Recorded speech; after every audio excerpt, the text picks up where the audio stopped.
Off top. Every NFL team, well, almost every NFL team, has a city associated with their team. Not all of them have a stadium inside the city. The stadium that is furthest from their city is Levi Stadium, about 45 miles from San Francisco and Santa Clara. Play the music! This is the Domonique Foxworth Show.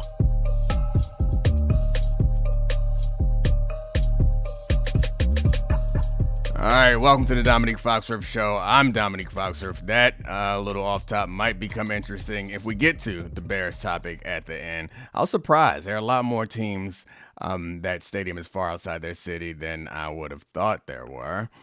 Charlie's not here, but we got a special guest.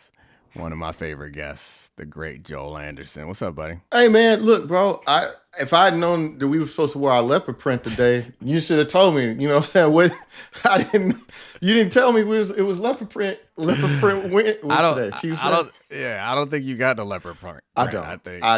I think you would come up short. I'm the only one with leopard print. Did you see me in your Instagram comments ask your wife about your coat?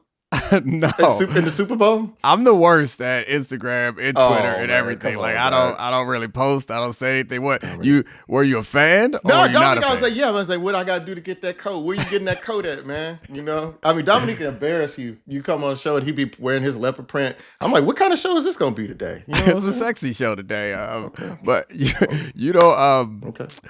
You're not embarrassed. You wouldn't wear leopard print. You said embarrassed like is I'm too fly. You wouldn't pull. You don't own no leopard print. You just got on a TCU hoodie. Like just what happened. Yeah, man. And my wife had to buy me this one because she was embarrassed of the other ones I was wearing. She's like, they look kind of raggedy. You're a real journalist. I like it. You're a real journalist who respects himself enough to not make the show about him by wearing leopard print. I'm a dad who's fourth in pecking order in the house. That's only right. Don't get a cat and you bump down. I'll give you even further. Oh yeah, absolutely. But anyway, the conversation around Darryn Peterson pulling himself in and out of games and maybe being injured, maybe not trying to risk his body for the future that he's obviously going to make damn near $1 billion probably playing in the NBA. Like all of that stuff I think has come to a head and it's become a really big conversation. I think of you as a more level-headed sports fan that's not in it to the degree that some of us are. So I guess I was wondering how you view that story. I mean, it's stupefying. And I can't remember anything quite like this outside of like what Kawhi was going on with the Spurs. You remember down the stretch and there was some question about whether or not he was actually hurt or not, or how hurt he was. And look, I'm always going to be skeptical of the team and the fans' perspective on health because they're only interested in the bottom line and the box score. Right. Understandably, I get it. But it just doesn't make sense to me why somebody who has put in the kind of time and effort and resources that it takes to become Darryn Peterson and to do something to intentionally submarine your reputation and stock, right? Because even if you take a really cynical view of this and you say, well, he's trying to protect his draft position, or maybe he doesn't want to get drafted by a certain team at the top of the draft, and maybe this is a way to, fall a little lower in the draft, which doesn't make sense to me because it's the lottery. Who knows? But I can't imagine that he would be doing this if he didn't have to, right? Like, he said, I want to play, right? I mean, you're an athlete. What would ever make you not want to play?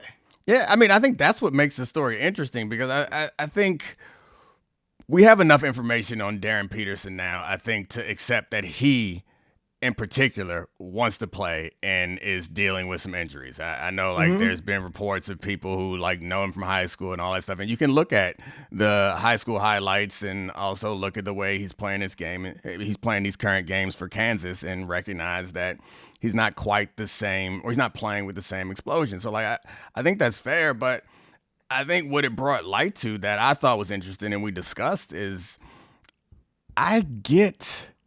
yeah, to your point, athletes, we want to play. We want to compete. But I also, you mentioned Kawhi, and I think we have moved into this, direction. And we talked about this a little bit, but, this CEO player thing where it used to be, the model of cool and the model of, NBA superstar was something different. It was, Jordan, which then gave way to Kobe. And I think now we're at this, all these little LeBrons, which is about being cool as being shrewd, right. Whereas that wasn't what was cool in the past. And right now it's like, don't get taken advantage of. Control your own destiny.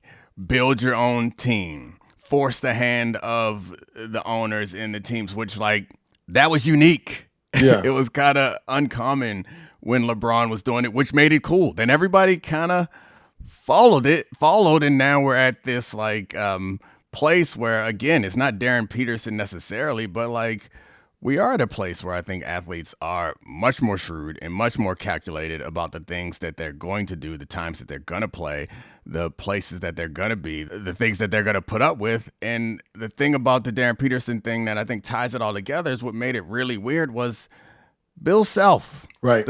The future Hall of Fame coach, national championship coach, was like, I don't know. He played what he want to play.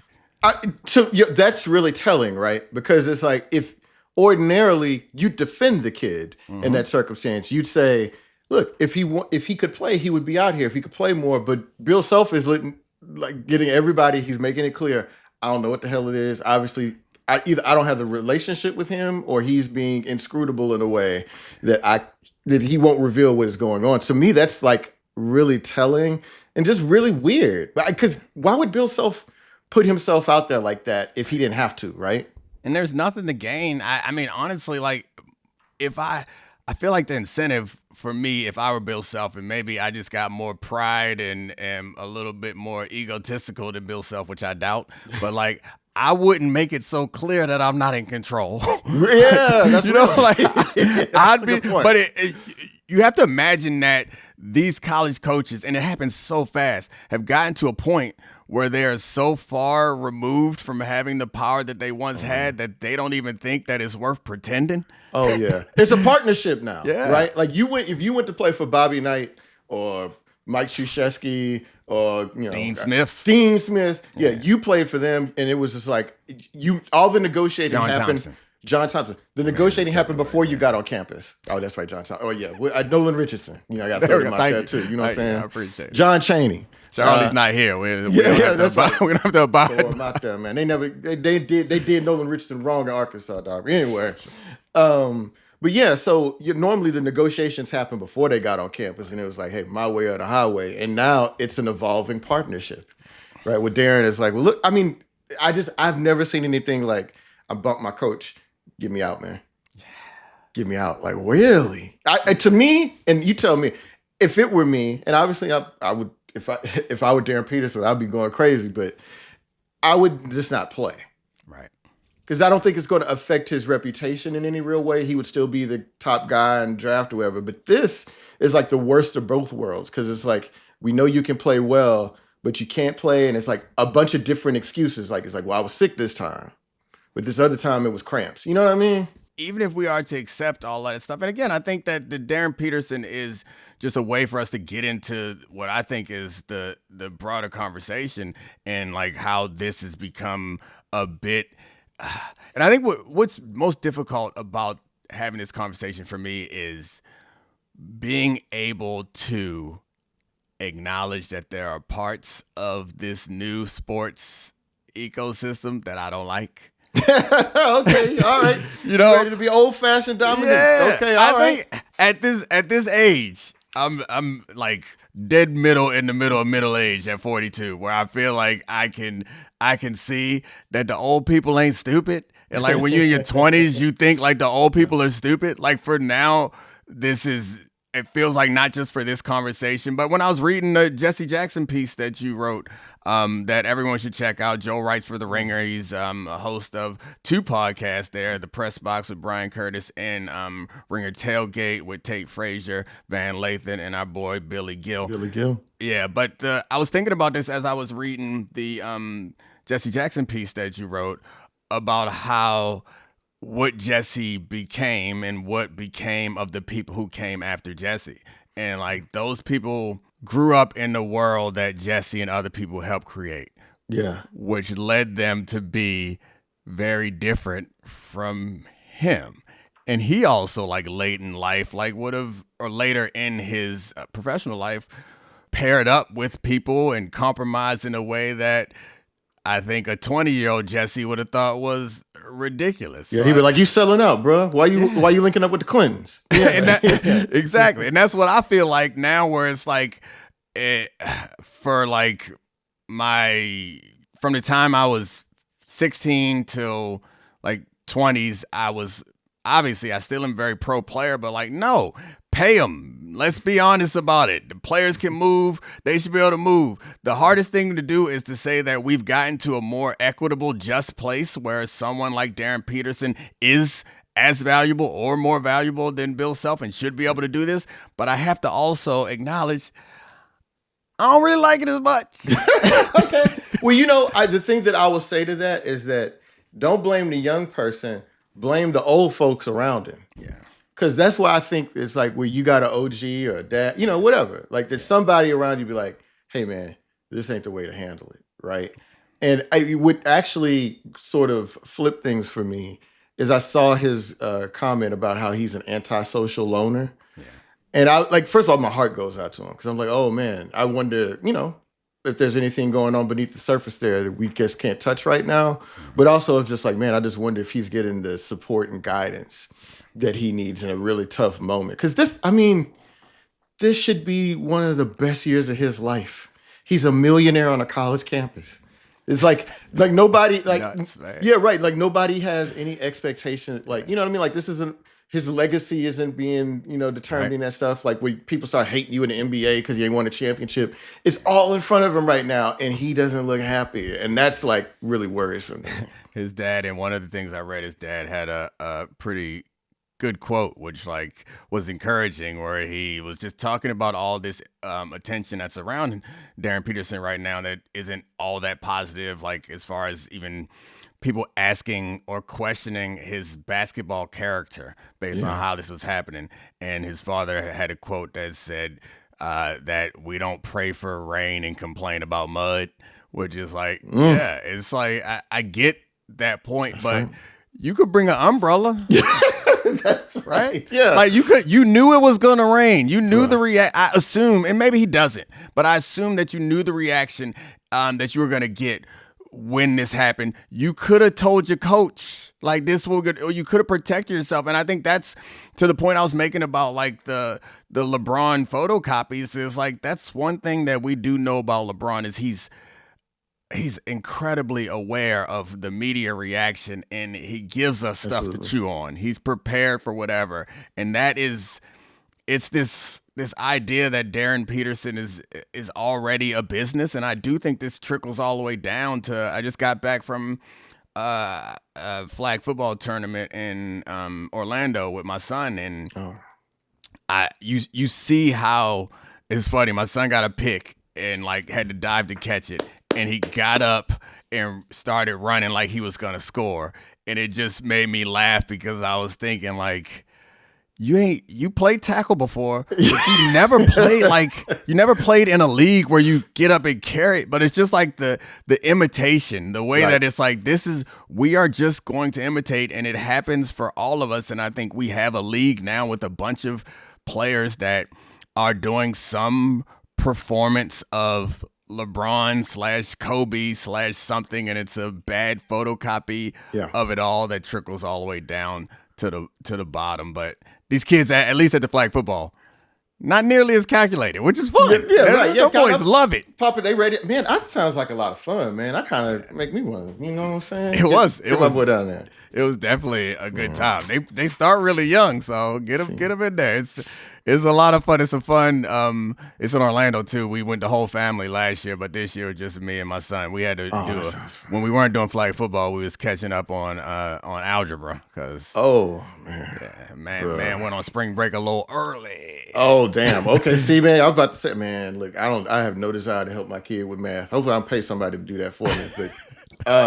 No, man. I mean, I hope my kid can be athletic enough to do that. But the thing about Darryn and that I think about, and I'm just like, this is the reality.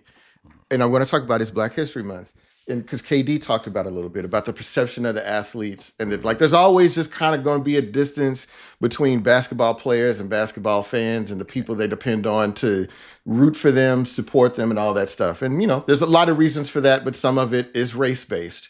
And before you start thinking about it in these terms, where I'm got to protect myself and I've got to look out for a future that has not happened yet, you got to think about the way that people are going to remember you and perceive you. This is going to live as part of his reputation for a long time. He's going to have to play his way out of it, right, going forward, and that's tough. I mean, that is tough, and I think that's part of like the position that I've always found myself in, which is why it's really hard for me to be honest about how some of the like developments that I have wanted for most of my sports watching life is hard for me to be like, but sometimes, I mean, hopefully we evolve to a place where it's all okay. But Yeah. I think part of what I started to realize is sports as an entertainment property is best when it is an illusion to me.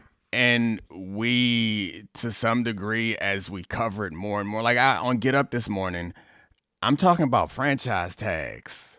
Yeah. And that's just kind of nasty. It doesn't feel as bad because we were like a frog in the boiling pot, how we got here. But when you really just think about it, like we getting ready for the draft. Yeah, I know, right? Like, and we are, it's the draft is fun. I like the draft, but that's what we getting ready for the draft as like a entertainment vehicle. And Right. I think that part of us being into fantasy, which I don't do, I need to start doing that. But part of us being into fantasy, and part of us, I think the analytics is a big part of it also. Like part of those things is now we see so much behind the curtain. Yeah. And I'm sure there were teams who were not putting their best foot forward in the 80s and the 90s, in the early 2000s. Probably was. But they wasn't. They would hide it. They hid the treat from us. A little bit, yeah, man. Yeah, a little bit. It was like, it's just, the thing is, though, is that everybody, because of fantasy and all that, they think they're going to be GMs. And they can do that kind of. You have a great job, but you also have a job that I would not want to have, because I don't want to have to care about that stuff like that. Like, I just want to watch ball. You know what I mean? I don't want to have to know about franchise tags or anything like that. Because that just is like, it was a great clip of Eddie Murphy on with David Letterman the other week. And David Letterman was like, what kind of cars you into today? And Eddie Murphy's like, why you ask the black man? Why you come on here? What kind of jewels am I wearing? You know, it was just like, and I kind of get it. It's like, it's really awkward to want to have to talk about that stuff in public. Like, I just want to talk about ball, you know? But Right. that's just not, I mean, the content beast needs to be fed, you know? And I think it also, like, it's not that the stuff isn't uninteresting. It is initially, I think, at some level, but getting to the point where it feels like you're trying to solve it. And I think a lot of what I mean by like the illusion was part of what made it entertaining is like it never wasn't a business. Right. I mean, I guess you go back far enough. It's like these club teams for They're barely getting paid. Yeah. Yeah. Where your local steel union had a football team. Like, okay, yeah, but like the way that we understand it, it was always entertainment. And I think like looking at my son in this tournament is like, it feels like it's so raw and so pure. Man, it was 2,000 teams down there. They had a bunch of fields. They was making so much money. Oh my God. It was still business, but they hid it from us. Yeah, and I bro. liked it. Bro, what, Dominique, so when I was coming up, and I'm just not that much older than you, we didn't really leave our side of town that much to go play nobody. Like in track, when I ran summer track, you would go to the nationals, regionals, whatever. But football, we played the people in our league. We didn't play nobody else outside our league, you know? And that's, you said he went to Orlando to play 7-on-7 football. That's crazy.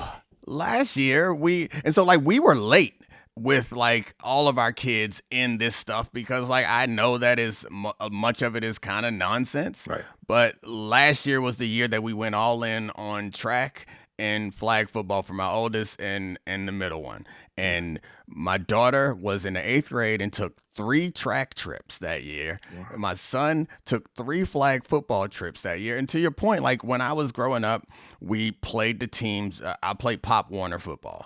Yeah. And like I played basketball all the way up to the 8th grade. And we just played the teams in our county. Like the furthest we'd go is like 20 miles. Right. I gave my son a hard time because we just joined this flag football thing in Orlando. I had to earn my way to Orlando. Like I went to Orlando when I was 13. We had to win the states. Then we had to beat some team from Pottstown. Then we had to go beat a team from New Jersey. And then we were the Northeast representatives. And then we went down to Orlando and got mollywopped by the Winston-Salem Tiny Vikings. Damn. For real. Y'all went out. Y'all could have played Winston-Salem somewhere like Charlotte. Y'all didn't have to even go all the way down. Y'all didn't have to go all the way down there. We got whooped, and then we lost in double overtime to some California team, which we should have beat them. Man, that seems so fun. See, the thing about it, I will say, my little league team, we went undefeated. You know what I'm saying? 2 years in a row. 2 years in a row. You ain't had nowhere to go. It wasn't like we just beat bigger body. We beat the Sugarland Cowboys again. We beat them in the regular season. Shut them out 2 games. It was just like, well, we the best team in this league. I was like, I wonder how we would do if we played somebody in Dallas. You know what I mean? That would have been kind of cool. That's funny because I was in Pop Warner and I thought that it was at that time like this was everybody, but I didn't realize that like it wasn't everybody. Like there was other. I was like, I'm like the best football player of my age ever. Yeah, right. Yeah. Then I went to high school. It was like, there's other people outside of this. Yeah. they got a league somewhere else and somebody's doing the same. Yeah, absolutely. Exactly. We one of the other things that we were catching up on is my son is doing genetics in his life science class, and so I learned about alleles and genotypes and phenotypes and how all these things are getting passed down as I'm trying to make sure he gets all his work done. Private school, bro. Yeah, I mean, and also like they're a lot smarter and better looking than me. Oh man, I mean they got the leopard print. Yeah, they do. They do. I don't think my son wouldn't wear a leopard print. I don't think he would. He ain't ready for that yet. Okay, he's 13. He at that age where it's like you really gotta really impress upon everybody how man you are. That's right. Yeah, I was gonna say you gotta have a unreal level of confidence at that age to pull that off. Yeah, right. Yeah, they all didn't get the like athleticism, but they all did get the brains and looks from my wife, which it's a nice upgrade. But I mean, honestly, I take ugly and fast any day of the week. That's what I'm saying. Keep it real with you. Sometimes some ugly people, man, they got to fight harder. You know what I mean? I mean, to be honest, they got to fight hard. They got to matter in some way. You know what I'm saying? The world ain't fair.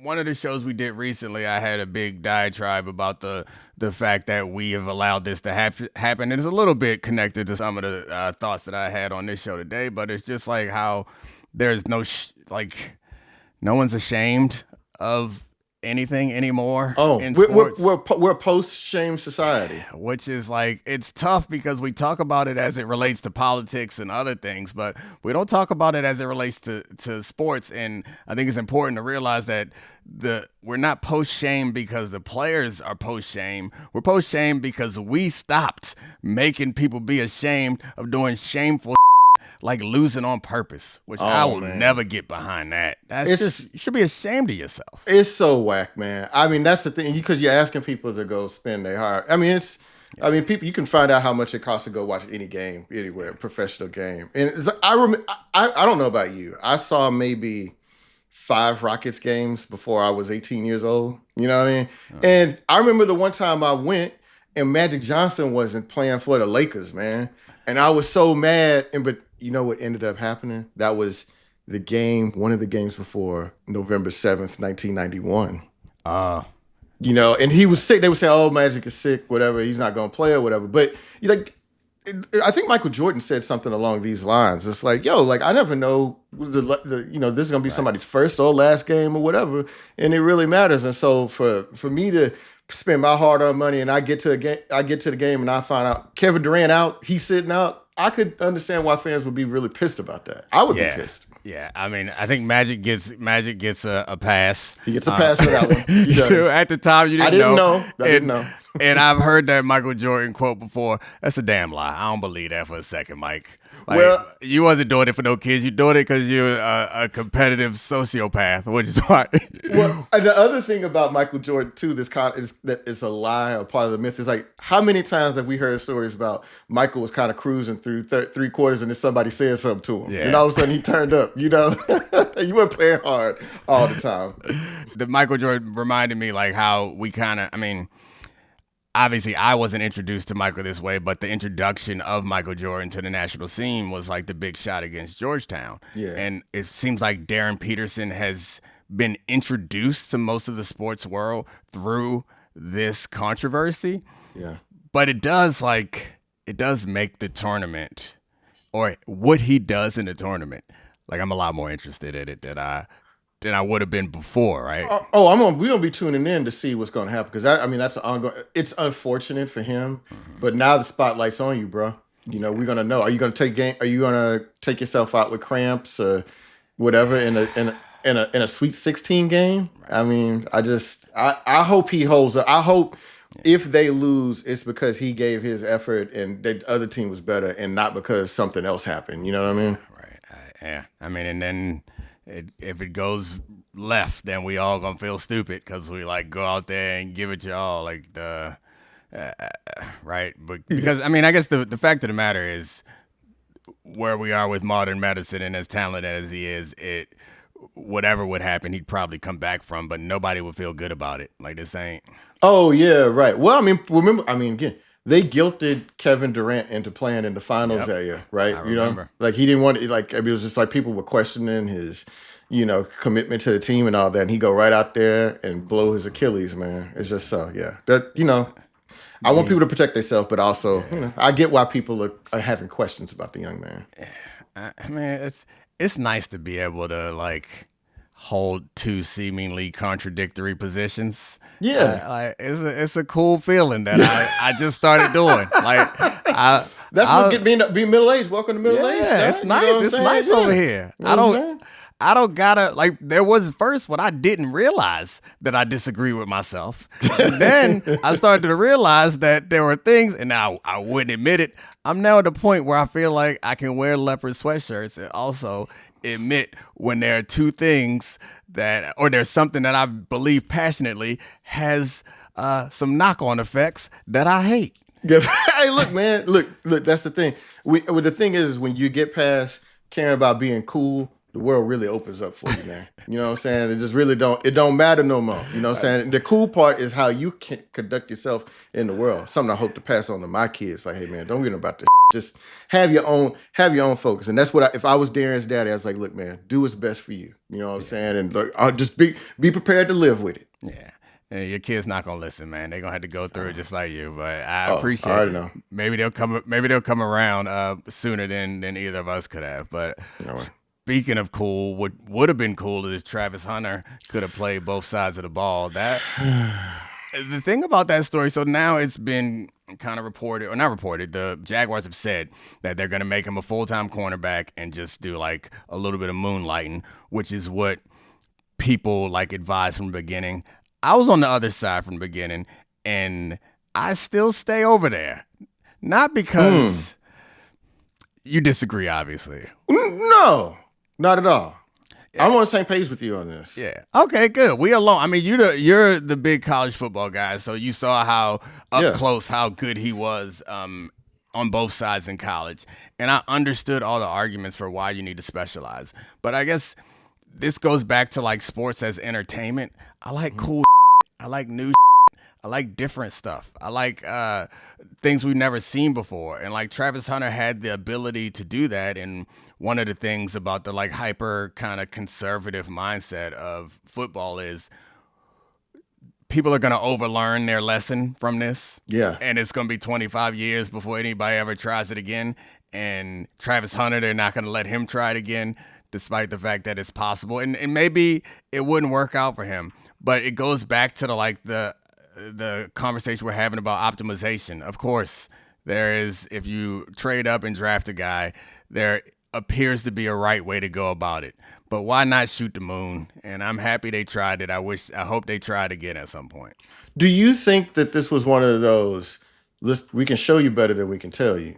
Because he was pretty insistent on playing both sides. And he said that he wouldn't even enjoy football as much if he didn't get a chance to do it. And I just wonder if they were like, all right, go ahead, go run on out there and see what happens. I mean, I would believe that if it weren't for the fact that they traded up to get him and And I know that the Jaguars are in constant need of like a reason for people to care and watch them outside of Jacksonville. Like, I think that they were all in on this as a concept. And of course, we look at Shohei and it's a different situation, and that's not quite the same. But there are people who are capable of playing both sides of the ball, and he's one of them. Right. Maybe it's not possible to do it for an entire NFL season, but let me ask you this, because I was actually thinking about this, which was convenient because I was going to be on the show.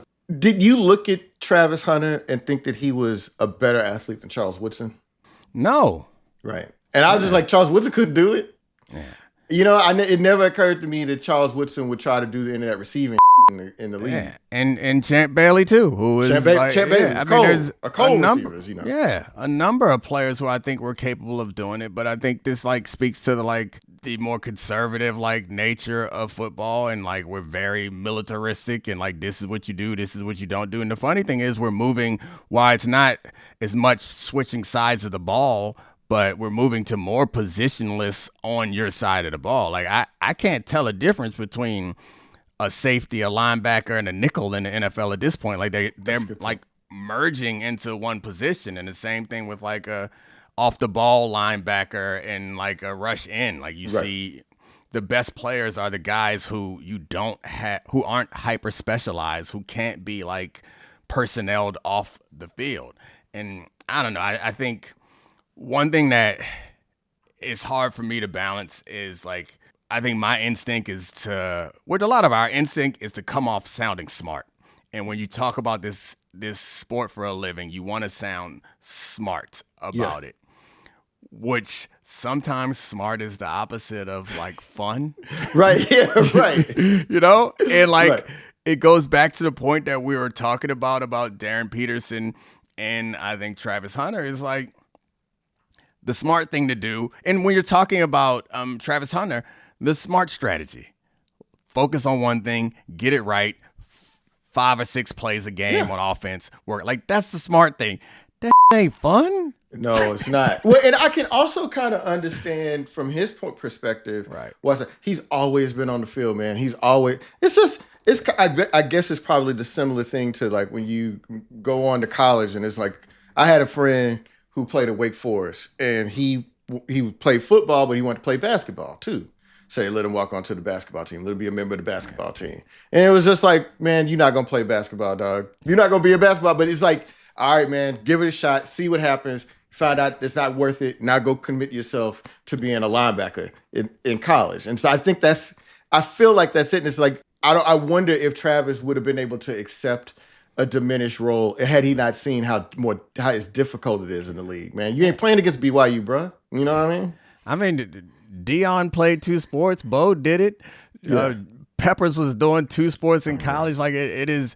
And I think the question is, what do you want to have happen, and what would you advise your son or someone else? Yeah. And that's where it gets a little bit murky. Because if I were advising, if it were me, or maybe if it were me, I feel different. If someone that I truly, truly cared about asked me for some advice in the situation, I'm going to try to think about the best way to have success. I would tell my kid, like, hey, why don't you play 12 minutes a game? You know? Like, why don't you play 12 minutes a game? We'll be all right. Yeah. Bill Self going to be fine. He'll be all right. Fine. Exactly. Pick one side of the ball like that.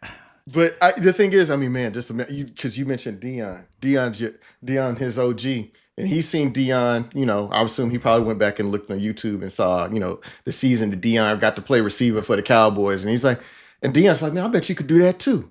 I'm pretty it must have seemed really exciting, the prospect of it. But it's just like, yo, you can still be Travis Hunter and a Heisman Trophy winner and still not be the athlete that Dion was, bro. Yeah. You know, or the athlete that even Charles Woodson was. These are like Hall of Famers. It's still yet to be determined whether or not Travis Hunter is going to be even a good NFL football player, right? Yeah. So it's just like, let's just, you know, I get it. I've got to be honest. I'm not going to watch one more Jags game because of the promise of Travis Hunter running routes. You know what I'm saying?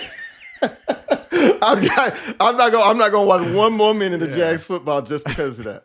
But I could understand for people that would want to see him pull it off. But I mean, come on, bro. You'd be more excited and interested in a season that had someone doing something that hadn't been done before, and like they made it to the playoffs. He's doing it like. I don't know, maybe it's not for you, but just generally, I think it's just a cooler world to exist in and a more fun NFL if we got more people doing unique. I mean, the thing is, too, is like, hey, man, you got hurt at Colorado. You missed a lot of games. He was like, I want to see him be healthy and excel, have a long career. I don't think that was the way to do it. Yeah, you're pragmatic. You got a little bit. I'm old. All this gray. Yeah, I earned it. You got a few more grays than I got. I got a lot more grays. I'm gonna catch you though. You might. I might have to go home before I catch you. Honestly, like every time I get on this damn thing. Oh man. Well, look. Now you ain't got nothing to say. Well, look. The thing is about me. I'm getting that dad vibe, man. You know what I'm saying? I got to start working out, but it's just tough. I mean, what am I supposed to?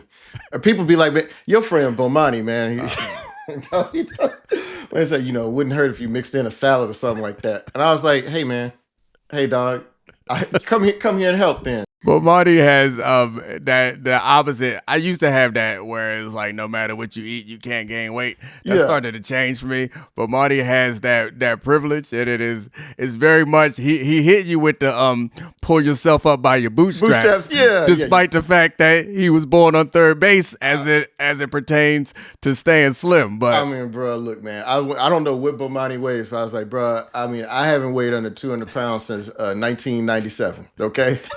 There was good reasons for that and less good reasons for it now, but you don't understand my struggle. It's like wishful thinking that we ever see a similar Travis Hunter thing. But the other thing that we probably, I think, are going to overlearn the lesson to is Ashton Jeanty as we get close to the draft. Yeah, I think Jerimiyah Love is going to pay the price. And it always happens where somebody, I feel like Bryce Young, benefited from Kyler, Baker, and they were playing okay. It's like, oh, height don't matter no more. And so they were like, let's get him, and he's playing well now. But we do always overlearn the lesson, and because Jeanty didn't perform well, I think that Jerimiyah Love gonna slide. Man, you really think so, huh? Man. You don't think so? I think the running back position is one that you as a running back, I'm sure, are keenly aware. It's a position that doesn't get the respect that I think it probably deserves because of our hyper analysis of the position. And it's fair, but I do think that so many people are conservative, and this ties in a little bit to I know I'm gonna piss off producers with this one because I'm still talking about the Nico Harrison trade. It was dumb. I get it. Dumb. Yeah. However, I love it. I love being in a world where people are not scared of what the reaction's going to be. And I think the same way about I think a lot of the decisions as it pertains to running backs are made because you don't want to be the GM that did the thing that's going to get pilloried by the overwhelmingly analytics inclined sports media. All the smart guys are going to be like, that was so dumb. Right. Yeah. I mean, that's true. But, the thing about, especially with running backs for me, so I was kind of surprised. Todd McShay is one of my colleagues here at the Ringer, and he was talking about Jerimiyah Love in terms of, I've seen Jerimiyah Love play for, the last few years. I think he's a really good running back, but he was talking about him like he was Adrian Peterson or something like that. And I was just like, if you've got Adrian Peterson, and I can even see the argument for Saquon Barkley, even though I didn't think Saquon was as productive as his athleticism should have dictated in college. Mm-hmm. But if you think Jerimiyah Love is that dude, I feel like you have a responsibility to pick that guy. And what I think is I just don't know what everybody else thinks about Jerimiyah Love at this point. Yeah. I mean, I think I know Mel's latest mock because we talked about it on Get Up this morning, and Jerimiyah Love was going to the Chiefs, I think, which was still the first third of the draft. But that is true about running backs, that the situation does matter a lot. So I get why you would But I guess what I don't love is that the argument being you shouldn't get this guy because of his position. I understand positional value, right? But like special guys are special guys. If you think, to your point, like if your analysis says that you're looking at Adrian Peterson and you don't got an offensive line, so damn be it. Right. You have to get one later. Figure it out. You're not gonna pass up on this talent because of positional value or because maybe you aren't ready for it. Like, figure out, get ready for it. This is me with Caleb Downs. Yeah. It's like, look, Caleb Downs. He's not the size of. He's a safety for Ohio State, right? Yeah, safety for Ohio State. He's 5'11", 200 pounds. Probably going. He ain't gonna probably run no 4.3. He'll run 4.4 or whatever.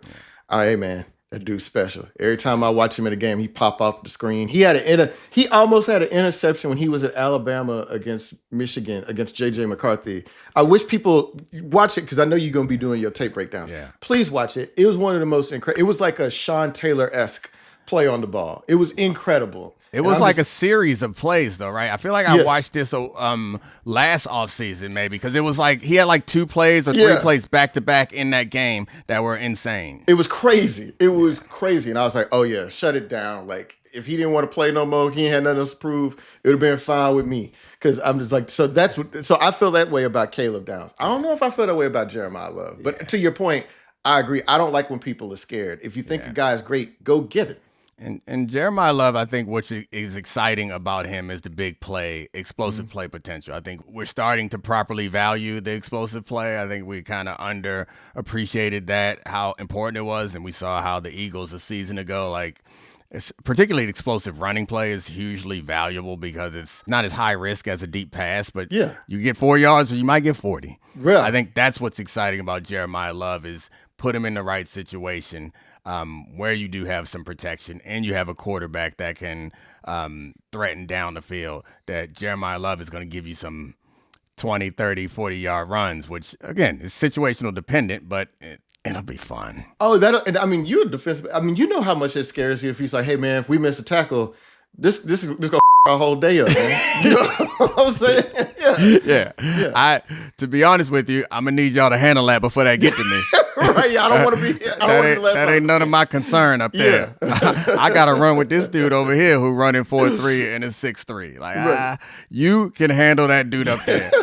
I was watching some Caleb Downs yesterday, and I think to your point, there's nothing that you can point to because there are a bunch of 3 first rounders on that Ohio State defense. Yeah.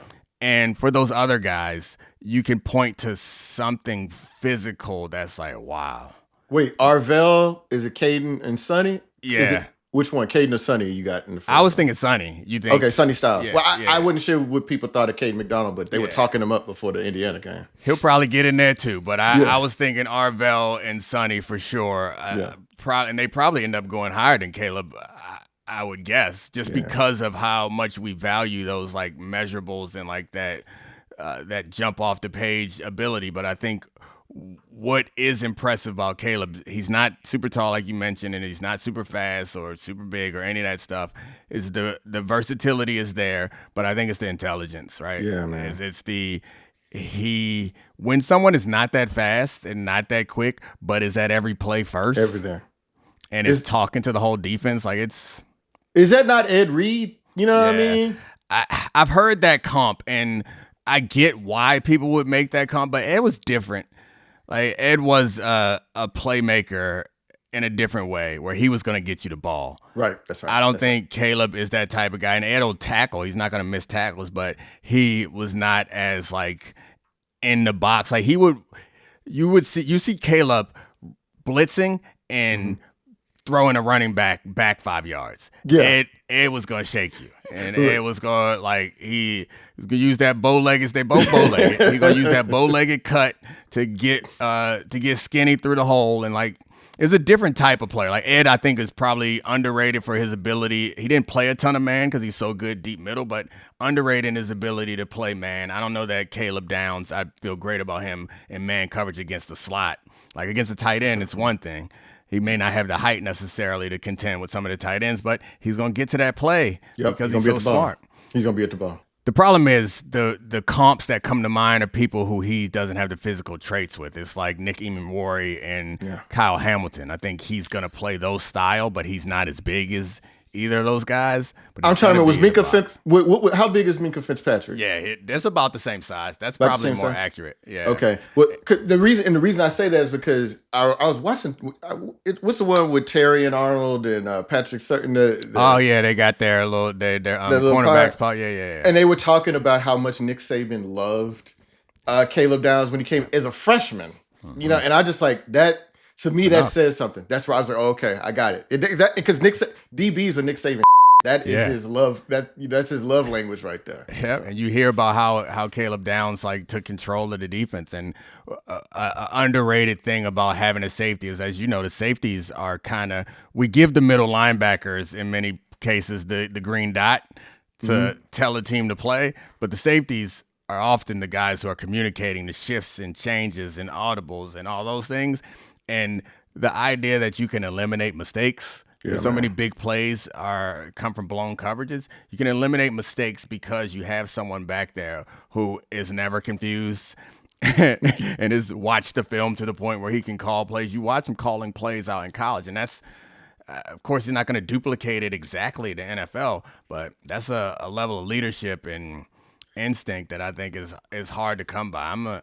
Like you, I'm a big Caleb Downs fan. I wish the numbers were different. I wish he was a little taller, but the man make plays, man. I remember. I feel like we're gonna look up in 5 years and be like, man, how did he end up getting down there that low? You know what I'm saying? He was number 2 in Mel Kiper's mock this morning. So Mel is Mel messing around right now. Mel just playing around right now. He's still he's still in goof off season. He gotta watch tape. I guess he's gonna watch some tape soon or something. Yeah. I just find it hard to believe that he's going to go number 2 to the Jets at playing safety, especially when they got real deal pass rushers in this draft that people are going to want to get at them. Maybe not that many quarterbacks to get excited about, but they got real deal pass rushers, which I think will come off the board before they go for a safety, no matter how much we love Caleb Downs. Yeah, man. I got to familiarize myself with the Mel billboard, man. Damn. Yeah, I didn't know that. Okay. Yeah, it just came out this morning. Okay, all right. I saw a safety at 2 and was like, Mel, you just playing right now. Yeah, you tripping. You're not serious yet. You just trying to get some clicks. And that's what I was going to say, man. You got a gentle little conversation. Yeah, I appreciate it. Okay, after the combine, I had to readjust my big board and blah, blah, blah. It doesn't matter right now. Yeah, I enjoyed the show. I know what's happening, and I like it. Well done, Mel. He's a vet. All right, how's your son feeling, by the way? Still got norovirus, but his energy is up. He's not puking anymore. The diarrhea passed this morning. You're I guess at 3 years old.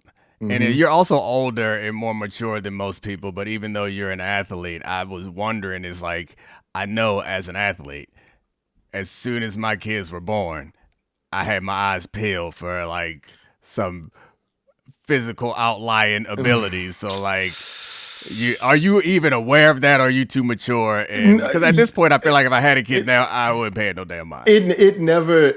So I would absolutely be like that, but with my son, no disrespect to Desmond, I don't see it yet. My daughter, though, daughter, she's strong. She's got good balance. I'm like, oh, okay. And look, I'm not going to get carried away with her. She's 17 months, but we went to the park, and remember one time we went, and there were these boys playing across the park. They were at a house across the street, and she stopped. She stopped what she was doing, walked to look at them, and said, "Ball." I was like, oh. I might got one. So, it's funny because the mentality is one thing that you don't take into account. Mm-hmm. You don't even think about because I got 3 kids and they all are different, make up mentally. Yeah. And I think my youngest girl, or at least the youngest kid, if she happens to be a girl, is probably the strongest and most athletic and natural. Okay. But she ain't got no dog. Oh man, no, really, none of it. She just be teaching herself to do backflips in the house because she saw somebody do it on YouTube. She has one of those type of that type of physical intelligence where it's I can see it, I can do it. And wow. But then we put her in sports and she's like, Nah. No love for the game, huh? It ain't for me. And like I have no like the oldest one you know about. She runs track. She's really I good. seen her tapes. Yeah, she better, man. Yeah, she had a good the spring indoor track season as a freshman. Set the school record for her first event. And got third place for. What was her event? 200? No, it's just the 300. They didn't have 200 or 400 indoor. They just had the 300. So we're getting ready for outdoor. That'll be ready. But anyway. I gotta come to one of them track meets, man. Because Maryland goes a little bit. I was kind of surprised. Maryland got some track out here, man. All right, brother. I appreciate it. Thank you so much for joining us. Thanks to all the great producers. Charlie, we miss you. He'll be back soon. I said it like he was sick or something. He's not sick. He just didn't want to show up. Yeah, he just wanted a day off. Oh, Charlie, man, that's all right, dog. I peeped that out. All right, next time I'm gonna say something to you next time. All right, Joe. Appreciate you. This is the Domonique Foxworth Show.